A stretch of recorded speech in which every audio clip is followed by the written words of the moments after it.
Pulling off the perfect prank is an art form. It can take days, months, or even years of careful planning. So many attempts fizzle out early on because of bad timing, a lack of commitment, or just because nobody got the joke. But when a prank lands just right, it can fool hundreds, even thousands, of people. Let's start with one of the most famous April Fool's Day pranks of all time, the spaghetti harvest. On April 1st, 1957, the respected BBC news program Panorama aired a segment showing Swiss farmers plucking spaghetti strands from trees. It was presented with total seriousness. The idea came from a cameraman who wanted to see just how much people trusted what they saw on TV. And wow, did they trust it.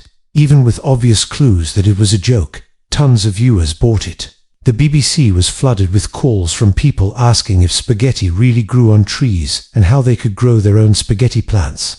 Not everyone was amused, and some complained the show went too far. But the producer later said he had no regrets, cementing the prank's legacy as a classic. Next up, remember when Alabama supposedly changed the value of pi? On April 1st, 1998, a newsletter claimed the Alabama state legislature voted to change pi from 3.14159 to a more biblical value of 3.0. The story exploded online and was picked up by news outlets worldwide, causing a storm of disbelief and outrage. The article was actually a parody written by a physicist to poke fun at political interference in science education. He even invented a fake legislator and a religious group to make it sound real. Even after the joke was revealed, Alabama lawmakers were still getting angry calls from people demanding they reverse the decision. What made the hoax so believable is that something similar almost happened for real. Back in 1897, Indiana's legislature nearly passed a bill that would have legally redefined pi as 3.2.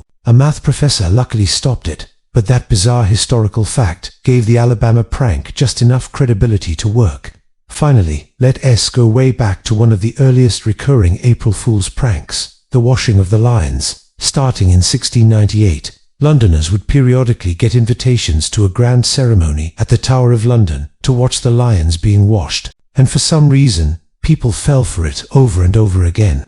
The most famous incident was in 1856. Official-looking invitations with a fancy wax seal were sent out, warning guests not to tip the staff. This made it seem totally legitimate. Huge crowds showed up, expecting a royal spectacle, only to find no lions and no washing. They left confused and disappointed. This prank became a running joke for decades and a strange little piece of London folklore. Thanks for watching, and don't forget to follow for more.